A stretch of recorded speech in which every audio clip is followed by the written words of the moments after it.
तो समझिए कि अगर मैं एसी सप्लाई की बात करता हूँ, केवल अभी एसी सप्लाई की बात करता हूँ, ठीक है?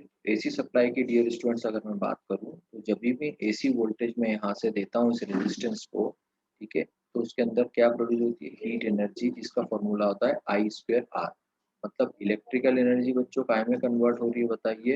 Electrical energy is getting converted into heat energy. ये क्लियर हुआ सब बच्चों को? अब सिमिलरली समझिए इंडक्टर। तो इंडक्टर क्या होता है? इंडक्टर मतलब वो कंपोनेंट जिससे हमारा क्या प्रोड्यूस हो? Magnetic field. इंडक्टर वो कंपोनेंट होता है डियर स्टूडेंट्स जिससे क्या प्रोड्यूस हो? Magnetic field produce. उसको क्या बोलते हैं डियर स्टूडेंट्स? हम इंडक्टर। और उसको हम किससे रिप्रेजेंट करते हैं? एल से। उसको क्या बोलते हैं? इंडक्टर। समझ में आया? इसको हम क्या बोलते हैं? रेजिस्टेंस या फिर रेजिस्टर। ठीक है। अच्छा, इसमें आप वोल्टेज लगाओगे तो क्या फ्लो होगा? इसमें करंट। ठीक है। अब जो वोल्टेज आप एसी वोल्टेज लगाओगे, ठीक है, आप एसी वोल्टेज लगाएंगे डियर स्टूडेंट्स, तो एसी वोल्टेज जो है किस तरह की वेवफॉर्म होती है उसकी? इस तरह की। समझिएगा, एसी वोल्टेज की वेवफॉर्म कैसी होती है? एसी। ठीक है। ये हुआ आपका ओमेगा टी, ये हुआ वोल्टेज, ये हुआ टाइम जीरो, ये हुआ 90, ये कितना हुआ? 180। ठीक है। ये हुआ आपका 2 पाई। ठीक है। तो बच्चों आप देखो, जिस तरह से क्या होता है, जिस तरह से सूरज निकलता है रोज सुबह रोज, और जैसे जैसे सूरज ऊपर की तरफ बढ़ता है तो क्या होता है? जब हम दोपहर में 2 बजता है तो मैक्सिमम धूप होती है। आ रहा है समझ में? वैसे ही ये वोल्टेज होता है। ठीक है। कि सुबह जैसे 7 बजे सूरज निकला, तो 7 बजे से धीरे धीरे धूप बढ़ते, हम यहाँ पर क्या बोल सकते हैं? ये एक्सिस क्या हो सकती है? हीट। है ना? कि जैसे जैसे 7 से दोपहर के 2 बजते हैं तो क्या होता है डियर स्टूडेंट्स? धूप बढ़ती जाती है, गर्मी बढ़ती जाती है, और जैसे ही 2 से फिर शाम को 7 होती है तो फिर गर्मी कम होती जाती है। तो हम इस एक्सिस को क्या बोल सकते हैं डियर स्टूडेंट्स? बताइए। इसको हम क्या बोल सकते हैं? हीट। सिमिलरली डियर स्टूडेंट्स, यहाँ पर ये क्या होता है? वोल्टेज। मतलब ये वोल्टेज जीरो, फिर धीरे धीरे धीरे धीरे वोल्टेज बढ़ता जा रहा है। ठीक है। और एसी सप्लाई का, इसका मैक्सिमम वोल्टेज का डियर स्टूडेंट्स क्या फॉर्मूला होता है? तो V R M S is equal to होता है V M by root two. ठीक है। मतलब वी एम बराबर क्या हो जाएगा?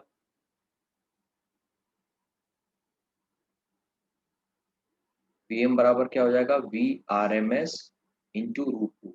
अब देखिए, जो वोल्टेज हमारे घर में होता है, ठीक है, हम वो कितना होता है? 230 जनरली। ये जो वोल्टेज होता है ना जो घरों में होता है, वो कितना होता है?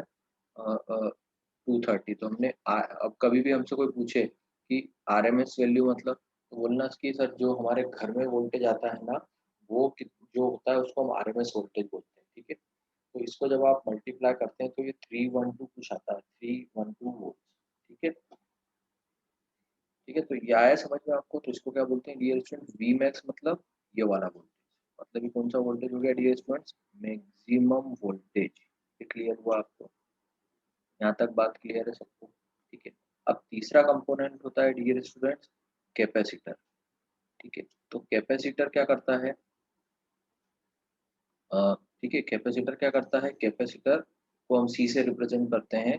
और कैपेसिटर क्या करता है डियर स्टूडेंट्स? एनर्जी को क्या करता है? स्टोर करता है। उसका फॉर्मूला क्या होता है जिसमें वो स्टोर करता है? वो होता है is equal to 1/2 C V square. मतलब कितनी एनर्जी स्टोर करेगा वो किस पे डिपेंड करेगा? इसकी कैपेसिटेंस पर। और जो आप वोल्टेज यहाँ पर अप्लाई कर रहे हैं उस पर डिपेंड करेगा कि ये कितनी एनर्जी को स्टोर करेगा। ठीक है। अच्छा, इसका भी फॉर्मूला होता है, इंडक्टर में एनर्जी जो स्टोर होती है उसका फॉर्मूला होता है 1/2 एल आई स्क्वायर। आया समझ में आपको? ठीक है। यहाँ तक क्लियर है बच्चों? तो इसको ये बोलते हैं एसी सप्लाई और उसके कंपोनेंट। कितने कंपोनेंट होते हैं? तो कितने कंपोनेंट्स हुए बच्चों? पहला कंपोनेंट हुआ आर, दूसरा हुआ एल, और तीसरा हुआ सी। क्या बोलेंगे इसको? R L C. Resistance, inductance और कैपेसिटेंस। अब देखो, आर एल सर्किट अगर आपसे कोई बोलता है, what do you mean by R L circuit, तो आप क्या बोलोगे? बताओ। जब आर और एल मतलब इंडक्टेंस कैसे कनेक्टेड हो? सीरीज में। अब सीरीज कनेक्शन क्या होता है वो समझना पड़ेगा। तो सीरीज मतलब क्या होता है? मान लो आपने एक रेजिस्टेंस लिया और एक इंडक्टेंस लिया। क्या करा बच्चों? एक रेजिस्टेंस लिया और एक इंडक्टेंस लिया, ठीक है। तो आपने क्या करा, एक रेजिस्टेंस को इस तरह से बैटरी के साथ कनेक्ट करा, देखो इस तरह से क्या लिया आपने, एक बैटरी ली, उसके साथ आपने एक रेजिस्टेंस लगाया, उसके साथ में ही आपने इस तरह से क्या लगा दिया बच्चों, इंडक्टेंस लगा दिया। ये समझ में आया आपको, ठीक है। और ये क्या है, आपकी बैटरी का वोल्टेज भी, क्लियर है। इसको हमने किससे रिप्रेजेंट करा था, आर से। तो अगर आप आरएल सर्किट बोलोगे तो क्या हो जाएगा ये, ठीक है। अच्छा, अब जब मैंने आपको इंडक्टिव सर्किट पढ़ाया था तो मैंने आपको क्या बताया था कि V इज इक्वल टू क्या होता है, यहाँ से जो वोल्टेज देते हैं उसकी इक्वेशन, क्योंकि ये साइनसोइडल वोल्टेज है तो इसको हम क्या लिखेंगे, क्या लिख सकते हैं, Vm साइन ओमेगा टी। तो हमने क्या देखा था कि जो करंट था हमने पूरा डिराइव करा था, और हमने देखा था कि जो करंट की वैल्यू है वो कितनी आ रही थी बच्चों, I am sine omega T. Current की वैल्यू थी वो आ रही थी I am sine omega T minus pi by two. मतलब करंट क्या हो रहा था बच्चों, लैग हो रहा था। जो हमारा केवल इंडक्टिव सर्किट था उसमें करंट क्या हो रहा था, लैग हो रहा था। लैग हो रहा था मतलब थोड़ी देर बाद चालू होता था। मतलब ये रिस्पॉन्स क्या होता था, फॉर एग्जाम्पल मान लीजिए ये आपका वोल्टेज सप्लाई हो, ठीक है। ये क्या हो गया आपका सप्लाई वोल्टेज। करंट जो फ्लो होता है उसमें वो क्या हो जाएगा, वो कैसा होगा, ये कितना एंगल होता है डियर स्टूडेंट्स, जीरो। ये कितना होता है 90। ये कितना होता है 180, ठीक है। ये कितना होता है 3 पाई बाई 2। ये कितना होता है 2 पाई, है ना। तो आप समझिएगा इसको अच्छे से, ठीक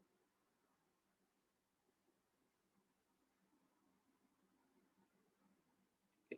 तो आप इसको अच्छे से समझिए डियर स्टूडेंट्स। अभी आपको मैंने क्या बताया कि जो इंडक्टर होता है उसमें वोल्टेज और करंट की इक्वेशन ये होती है। तो वोल्टेज तो हमने बना दिया बच्चों, V इक्वल टू क्या बनाया बताइए, Vm साइन ओमेगा टी, ठीक है। अब देखिए करंट क्या हो जाएगा आपका बताइए, तो current will be sine omega T minus pi by two, है ना। तो क्या होगा, करंट 90 डिग्री बाद चालू होगा। देखो आप इधर करंट जो है वो कहाँ से चालू होगा, 90 डिग्री बाद चालू होगा। शेप तो वही रहेगा ना, शेप चेंज नहीं होगा, क्यों, क्योंकि यहाँ पे कौन सा फंक्शन है, देखो साइन। शेप चेंज नहीं होगा, बस क्या हो जाएगा 90 डिग्री ये डिले हो जाएगा। तो ओमेगा टी से 90 डिग्री डिले हुआ मतलब 90 डिग्री बाद चालू हुआ, ठीक है। आया समझ में,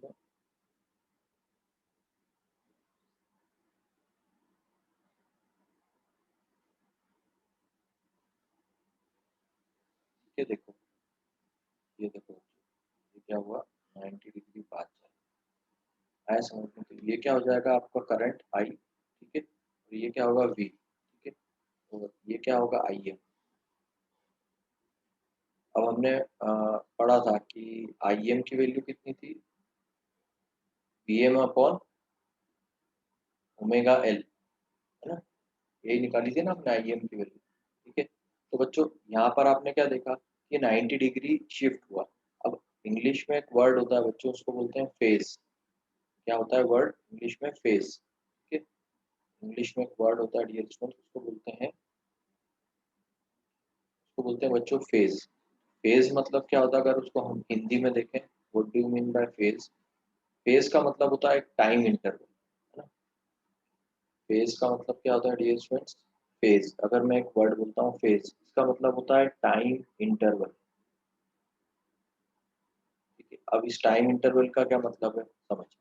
टाइम मतलब फेज मतलब होता है टाइम, है ना, टाइम इंटरवल या टाइम।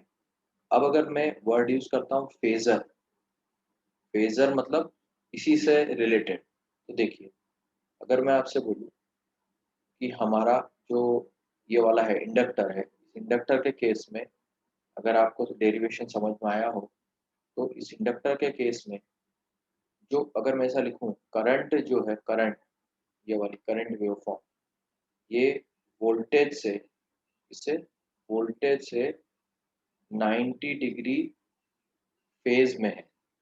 फेज में मतलब फेज इंटरवल में, मतलब टाइम इंटरवल में 90 डिग्री फेज में है। अगर मैं ऐसा बोलता हूँ फेज में है, मतलब क्या हो रहा है 90 डिग्री का उसमें गैप हो रहा है, तो इसको बोलते हैं हम फेजर। तो फेजर एनालिसिस, इसको हम क्या बोलेंगे वर्ड, फेजर एनालिसिस। अब देखो यहाँ पर ये जो 90 डिग्री है, ये क्या है, एक एंगल है। आप देखो यहाँ पे इस तरह से ये एंगल है, इस तरह से ये मूवमेंट हो रहा है, लीनियर नहीं है ना ये। लीनियर मूवमेंट कैसा होता है, ऐसा। ये कैसा, इस तरह का मूवमेंट है। ठीक है बच्चों, तो ये क्या है, फेजर है, तो इसको बोलते हैं एंगल। तो कितना हो गया, 90 डिग्री है। वैसा ही करंट है, सॉरी वैसा ही कैपेसिटेंस है। कैपेसिटेंस में क्या होता है बच्चों, कैपेसिटेंस में जस्ट अपोजिट होता है। कैपेसिटेंस में जो वोल्टेज है वो क्या करता है, वोल्टेज करंट को लैग करता है। या हम वोल्टेज जो है वो करंट को 90 डिग्री लैग करता है। ठीक है, in case of capacitance just उल्टा होता है। इसमें क्या हो रहा है, करंट लैग कर रहा है 90 डिग्री पे। देखो ये एंगल कितना है, यहाँ से यहाँ तक का एंगल कितना है डियर स्टूडेंट्स, 90 डिग्री है ना, ये जीरो है ना। ये कितना है, 90 डिग्री। और कैपेसिटेंस के केस में क्या होता है, वोल्टेज करंट को 90 डिग्री लैग करता है। आई बात समझ में। तो इसको बोलते हैं बच्चों फेजर एनालिसिस। ठीक है, अच्छा अब देखो, रेजिस्टेंस और इंडक्टेंस साथ में कनेक्टेड है। मतलब ये क्या हो सकता है, ये एक ऐसा सिस्टम हो सकता है कि जहाँ पर आप मैग्नेटिक फील्ड प्रोड्यूस करवाना चाहते हो, और रेजिस्टेंस तो वायर में इनबिल्ट होता ही है। ठीक है, तो आप मुझे बताइए कि मैंने आपको एक चीज समझाई थी डियर स्टूडेंट्स, मैंने आपको समझाया था एक मोटर का ऑपरेशन। मैंने आपको एक चीज समझाई थी डियर स्टूडेंट्स, मोटर, अगर आपको याद है तो। मैंने आपको बताया था इस तरह की एक मोटर होती है, और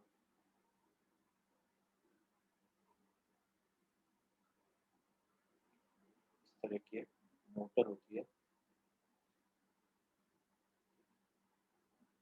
जिसमें ये जो है,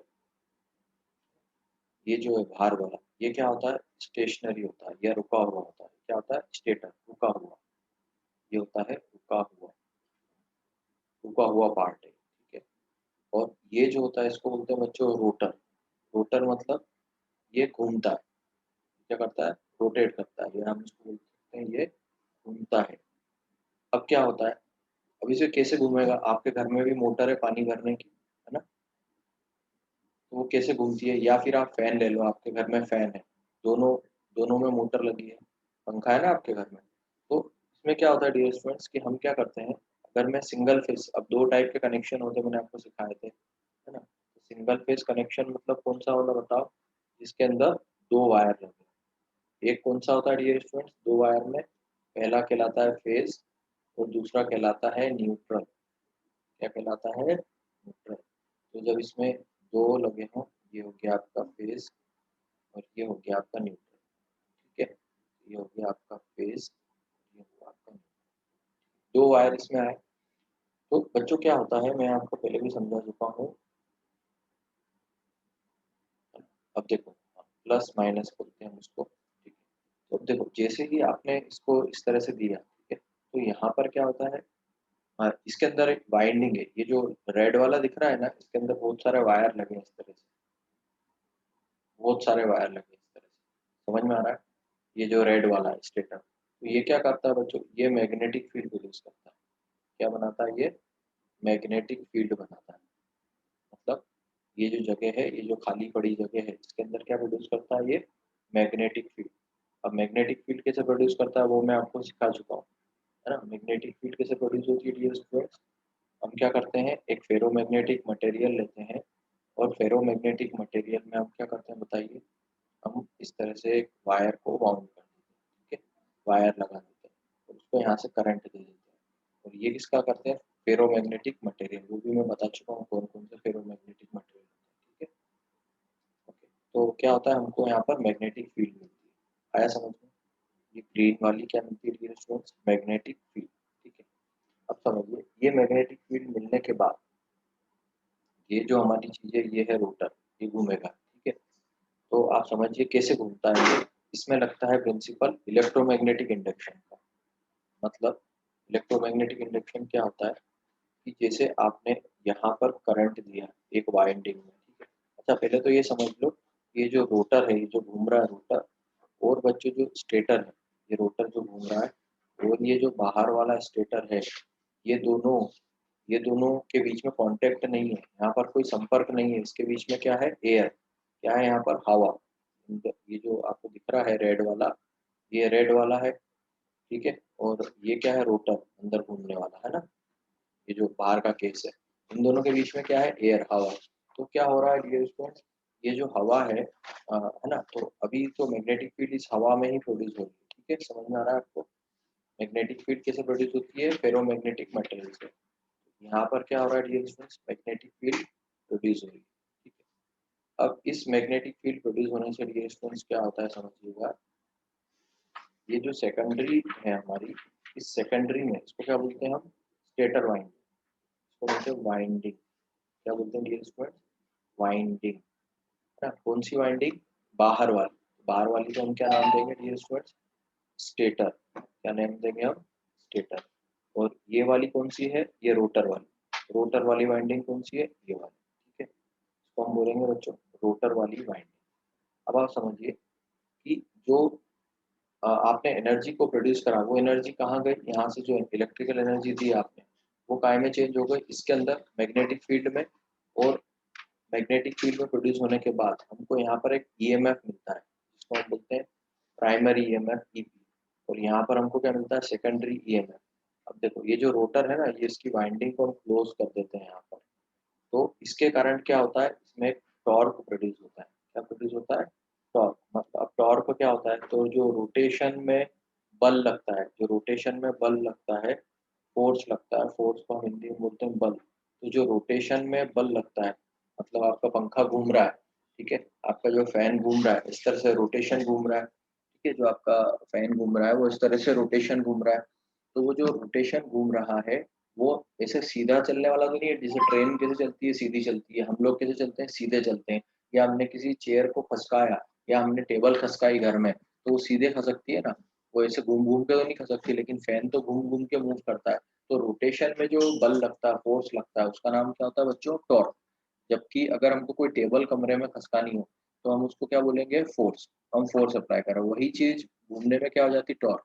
तो ये टॉर्क कैसे घूमता है, क्योंकि हम इस रोटर की वाइंडिंग को क्या कर देते हैं, कनेक्ट कनेक्ट करके रखते हैं। और यहाँ पर तो वोल्टेज था ही, इसके कारण क्या हुआ, यहाँ मैग्नेटिक फील्ड प्रोड्यूस हुई, और यहाँ पर क्या हो गया है, ईएमएफ प्रोड्यूस हुआ। ये किसने लॉ दिया था, ये फेरेडे ने, ठीक है बच्चों। तो क्या समझ में आया आपको अभी तक,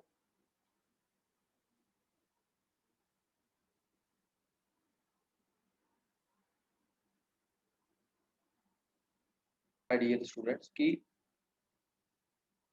इंडक्टेंस क्या होता है। इंडक्टेंस मतलब जो मैग्नेटिक फील्ड को प्रोड्यूस करे, किसको प्रोड्यूस करे, मैग्नेटिक फील्ड को। अब आप देखिए डियर स्टूडेंट्स, इस वाली मोटर में क्या हो रहा है, इस वाली मोटर में आपने क्या लगा रखा है, ये फेरोमैग्नेटिक मटेरियल, इलेक्ट्रोमैग्नेट भी बोलते हैं इसको, इसका क्या नाम है, इलेक्ट्रोमैग्नेट, ठीक है। तो आपने क्या लगा रखा है, इलेक्ट्रोमैग्नेट, या फिर हम क्या बोले, मैग्नेटिक मटेरियल के ऊपर आपने वायर को लपेट रखा है, और उसको यहाँ से करंट दिया, तो क्या प्रोड्यूस हो रही है, मैग्नेटिक फील्ड, ठीक है। तो ये जो मैग्नेटिक फील्ड प्रोड्यूस हो रही है, इसको हम किससे रिप्रेजेंट करते हैं डियर स्टूडेंट्स, इंडक्टेंस से। समझ में आया क्या, बहुत सिंपल बताया। मैग्नेटिक फील्ड कौन प्रोड्यूस कर रहा है, ये फेरोमैग्नेट पे लगी हुई वायर, और उसको हम किससे बताते हैं, उसको हम किससे बताते हैं डियर स्टूडेंट्स, इंडक्टेंस से दर्शाते हैं, ठीक है।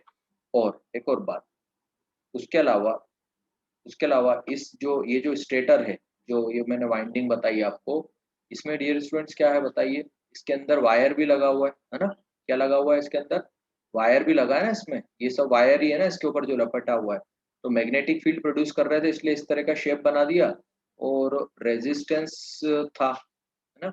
रेजिस्टेंस क्यों है, क्योंकि मैंने पहली क्लास में सिखाया है कि जो भी वायर होता है, उसके अंदर रेजिस्टेंस मौजूद होता है।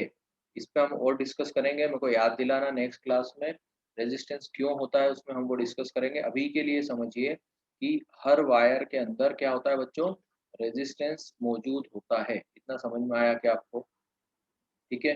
तो हम ऐसा बोल सकते हैं डियर स्टूडेंट, समझिएगा, हम ऐसा बोल सकते हैं कि जो एक हमारा मोटर का स्टेटर होता है, ये मोटर का जो हम स्टेटर पार्ट कह रहा हूँ बाहर वाला, ये वाला जो स्टेटर पार्ट है डियर स्टूडेंट, इसको हमने कौन सी सप्लाई दी बताइए, इसको हमने एसी सप्लाई दी है। कौन सी सप्लाई दी है, एसी सप्लाई। उसका शेप मैंने आपको एक बता दिया, ये रहा, ठीक है। तो अब यहाँ से करंट फ्लो होगा, तो बच्चों हम ऐसा बोल सकते हैं क्या कि ये जो मोटर, ये क्या है, मोटर, मोटर का कौन सा है ये, मोटर का ये स्टेटर शेप है। तो स्टेटर का जो सर्किट है वो कैसा हो सकता है, आर और एल।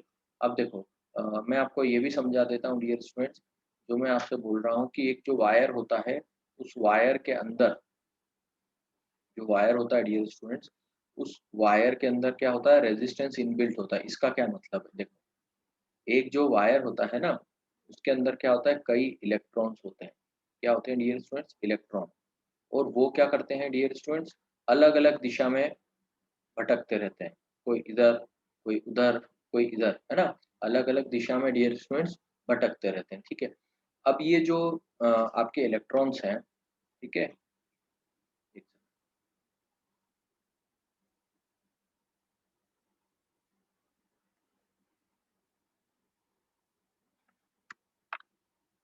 अब ये जो इलेक्ट्रॉन्स आपके भटकते रहते हैं, ठीक है, तो आपस में इसके अंदर एनर्जी होती है, हर इलेक्ट्रॉन के अंदर एनर्जी होती है। ठीक है, हर इलेक्ट्रॉन के पास क्या होती है, एनर्जी होती है। अब ये क्या भटकते रहते हैं, तो आपस में टकरा के इनकी एनर्जी क्या, टोटल एनर्जी क्या हो जाती है इसकी, वायर के अंदर की टोटल एनर्जी हो जाती है बच्चों, क्या हो जाती है बताऊं आपको, जीरो के आसपास हो जाती है। लेकिन जैसे ही हम इस वायर के ऊपर डियर स्टूडेंट्स, जैसे ही हम इस वायर के ऊपर एक, जैसे एक बल्ब है मान लीजिए हमारा, ठीक है, अब ये जो हमारा बल्ब है, इसके अंदर भी टंगस्टन का वायर लगता है। तो जैसे ही हमने यहाँ पर वोल्टेज लगाते हैं, एसी वोल्टेज लगाया, ठीक है, तो इसके अंदर क्या फ्लो होता है, करंट।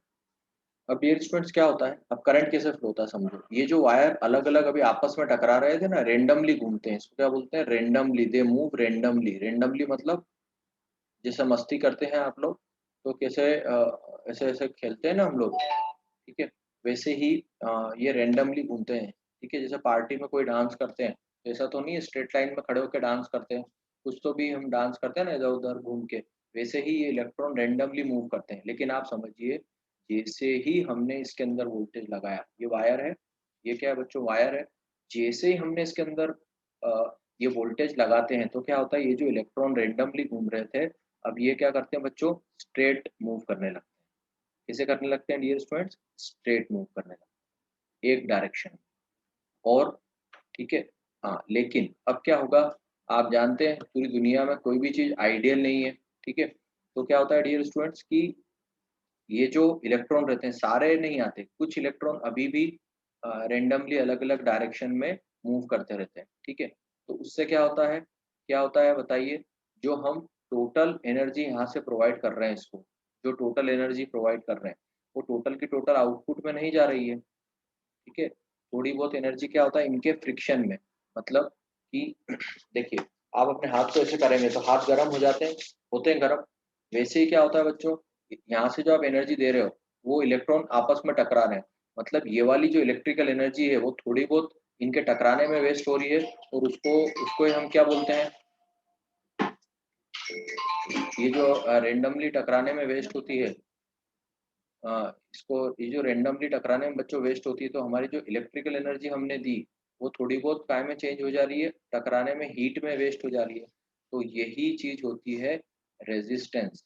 मतलब जो इलेक्ट्रॉन टकराते हैं उसी में जो एनर्जी हमारी वेस्ट होती है। तो कोई भी वायर होगा उसमें सारे इलेक्ट्रॉन एक ही डायरेक्शन में नहीं घूमेंगे, कुछ आपस में टकरा के एनर्जी को हीट के फॉर्म में वेस्ट करेंगे। ठीक है, इसको क्या बोलते हैं बच्चों, रेजिस्टेंस। समझ में आया आपको, क्या बोलते हैं बच्चों, रेजिस्टेंस, है ना।